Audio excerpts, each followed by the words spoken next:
modul 3 harus sudah selesai, cuman ternyata kemarin ya belum bisa, jadi sekarang kita lanjutkan ya untuk modul 3.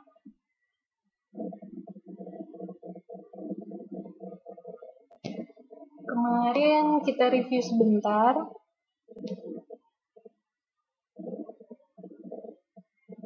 Yaitu pengelolaan kas dan persediaan. Ingat, ada 2 model, apa aja modelnya?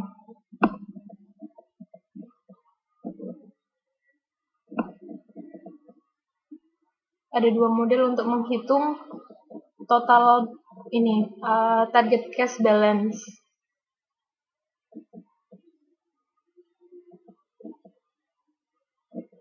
Apa aja ada yang bisa menjawab modelnya?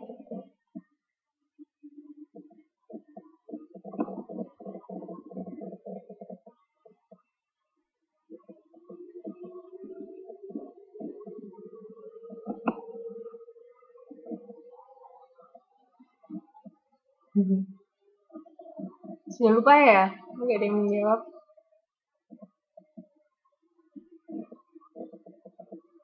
Jadi ada 2 model. Yang pertama adalah BAT model, Fowler itu.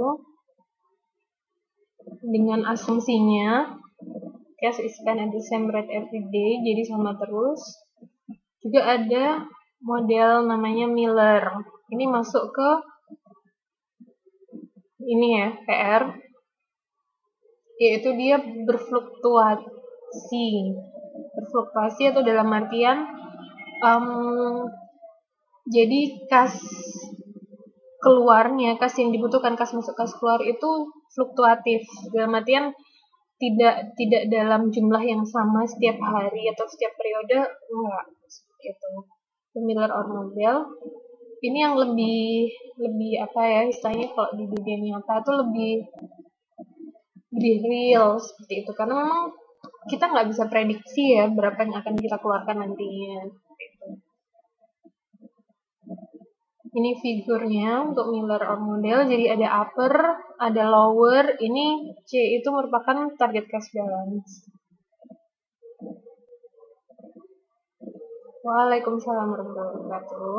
Oh iya, kemarin yang foto kemarin kalau di-upload saya di tag ya. Tolong. Ini kemarin kita sudah ya, lanjut ke Miller or model. Kita sudah menghitung. Sampai sini ada yang bingung? Kemarin Miller or model gimana?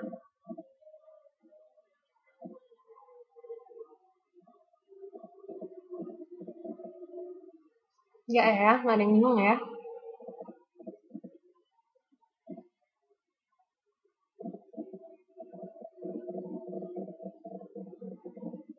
Ini bisa dilihat figurnya.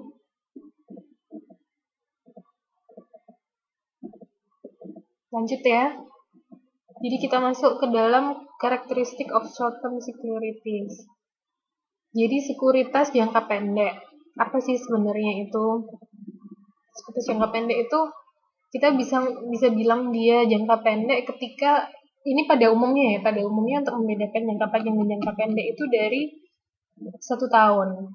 Jadi kalau misalnya dia lebih dari 1 tahun, maka bisa dibilang dia merupakan jangka panjang. Ini berlaku untuk apapun, baik aset dalam penentuan aset maupun dalam penentuan utang. Jadi kalau misalnya utang lancar, itu pasti periode pembayarannya kurang dari 1 tahun, seperti itu. Mayoritas seperti itu ya. Jadi ini maturity-nya, firms often limit the maturity of short-term investment to 90 days. Ini malah lebih lebih pendek lagi. 90 hari itu kan berarti 3 bulan ya. Lebih pendek lagi kayak gitu, short-term securities. Kemudian marketability, jadi dia is of converting to cash, gampang dijadikan cash. Makanya namanya marketable securities karena apa? Dia mudah sekali untuk dijual beli itu dalam jangka pendek. Jadi cepat belinya juga cepat, nanti jualnya tuh perputarannya cepat. Seperti itu. Karakteristik. Kemudian kita masuk ke inventory management. Ini banyak sekali sebenarnya ya. ada yang just in time seperti itu. Kemudian banyak, kalau inventory management ini ada bab tersendiri nantinya. Cuman jadi ini pengetahuan dasarnya aja ya tentang persediaan. Persediaan itu bisa menjadi ini. Jadi large percentage of a firm's asset. Katakan aset perusahaan 100%. Persediaan ini bisa 60% sendiri seperti itu, terutama untuk perusahaan-perusahaan manufaktur ya. Itu bisa 60% sendiri, jadi can be a large percentage. Nah, saham itu ada macam-macam juga. Kalau dia jangka panjang, itu dimasukkannya ke ini aktiva tetap. Ini pertanyaannya Mbak Eva ya, Mbak Evi. Kemudian, tapi kalau dia dalam masuk kategori marketable securities atau sekuritas jangka pendek, dimasukinnya ke lancar, gitu, ke aktiva lancar atas. Jadi ingat ya, ini teori dasar akuntansi. Bagaimana caranya kita mengklasifikasikan dia masuk aktiva lancar atau aktiva tetap? Itu dilihat yang pertama kali adalah ini ya, bahasa Indonesia-nya apa ya? Jadi dilihat likuiditasnya, dilihat likuiditas dalam artian semakin cepat dijadikan uang atau diuangkan, maka berarti dia masuk urutan atas dalam aktiva lancar. Makanya kenapa kas masuk paling atas di aktiva lancar, karena ya memang itu sudah merupakan likuiditas tertinggi, itu kas ya, cash on hand. Itu merupakan likuiditas tertinggi. Oleh karena itu urutannya tuh berdasarkan yang paling cepat diuangkan seperti itu. Jadi biasanya kas, terus ini cek misalnya kalau ada, atau tabungan perusahaan gitu. Jadi seperti itu aktiva lancar. Nah, marketable securities kan tadi apa ini definisinya? Kan sekuritas yang mudah di-convert ke kas seperti itu kan. Marketable dalam artian dia gampang sekali, jual belinya, turnover-nya cepat, makanya dimasukkannya ke aktiva lancar seperti itu. Semakin ke bawah itu semakin dia sulit, kayak tanah, pabrik itu kan nggak mudah ya untuk menjual tanah, meskipun nilainya besar, tapi kan untuk mengkonvert ke kas itu lama sekali kan. Kalau tanah itu susah seperti itu.